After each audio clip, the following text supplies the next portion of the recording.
ಇರ್ಬೋದು, ನಾವೆಲ್ಲ ಸೇರಿ ಏನಾದ್ರು ಒಂದು ಕಾರ್ಯಕ್ರಮ ಮಾಡಬೇಕು ವಿಚ್ ಇಸ್ ಸೊಸೈಟಿ ರಿಲೇಟೆಡ್ ಅಂತ ಯಾವಾಗಲೂ ಅನಿಸೋದು. ಬಟ್ ಏನು ಮಾಡಬೇಕು ಅದಕ್ಕೆ ಒಂದು ಸರಿಯಾದ ಮಾರ್ಗದರ್ಶನ ಇರಲಿಲ್ಲ, ಏನು ಮಾಡಬೇಕು ಅಂತ ಗೊತ್ತಾಗ್ತಿರ್ಲಿಲ್ಲ. ಹೀಗೆ ನಾವು ಇನ್ಫ್ಯಾಕ್ಟ್ ನಾವು ಮಹಾನದಿ ಶೂಟಿಂಗ್ ಮಾಡುವಾಗ ಶ್ರೀರಂಗಪಟ್ಟಣದಲ್ಲಿ ಒಂದು ಸರ್ಕಾರಿ ಶಾಲೆಯಲ್ಲಿ ನಾವು ಶೂಟ್ ಮಾಡಿದ್ವಿ.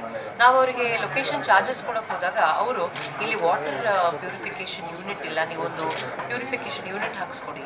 ಸೊ ಆಗ ಅನ್ನಿಸ್ತು ನನಗೆ, ನಾವು ಈ ಥರದ್ದೇನೋ ಒಂದು ಮಾಡ್ಬೋದಲ್ಲ ನಮ್ಮ ತಂಡದವರೆಲ್ಲ ಸೇರಿ ಅಂತ. ಆಗ ನನಗೆ ಮಧುಚಂದನ್ ಅವರ ಪರಿಚಯ ಆಯಿತು, ಆರ್ಗ್ಯಾನಿಕ್ ಮಂಡ್ಯ ಮಧುಚಂದನ್. ನಾನು ಅವರ ಸ್ಟೋರಿಗೆ ರೆಗ್ಯುಲರ್ ಆಗಿ ವಿಸಿಟ್ ಮಾಡ್ತೀನಿ. ಅಲ್ಲಿ ನವಣೆ ಇರ್ಬೋದು, ಬೇರೆ ಥರದ ಆರ್ಗ್ಯಾನಿಕ್ ಫುಡ್ನ ನಾನಲ್ಲಿ ಖರೀದಿ ಮಾಡ್ತೀನಿ.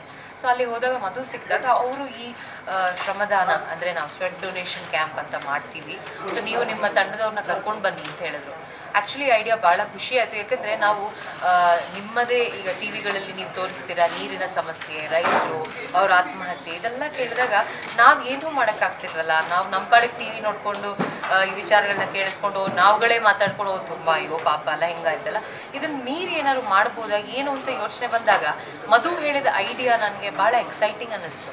ಕರೆಕ್ಟ್, ನಾವು ನಮ್ಮ ತಂಡದವರು ಅಲ್ಲಿಗೆ ಹೋಗಿ ರೈತರ ಜೊತೆ ಬೆರೆತು ಈ ಶ್ರಮದಾನ ಅನ್ನೋದೇನಿದೆ, ಈ ನವಣೆ ಬೆಳೆಯೋದಿರ್ಬೋದು, ಕಬ್ಬು ನೆಡೋದಿರ್ಬೋದು, ಇದನ್ನೆಲ್ಲ ಮಾಡೋಣ, ನಾವು ತಿಳ್ಕೊಳ್ಳೋಣ, ಜೊತೆಗೆ ರೈತರಿಗೆ ನಾವು ಇದ್ದೀವಿ ಅನ್ನೋ ಒಂದು ಭರವಸೆ ಕೊಡೋಣ ಆ್ಯಂಡ್ ಆರ್ಗ್ಯಾನಿಕ್ ಫಾರ್ಮಿಂಗ್ನ ಒಂದು ಎನ್ಕರೇಜ್ ಮಾಡೋಣ, ಅದರಿಂದ ಅವರಿಗೆ ಸಹಾಯ ಆಗುತ್ತೆ ಅಂತ ನನಗೆ ಗೊತ್ತಾಯಿತು.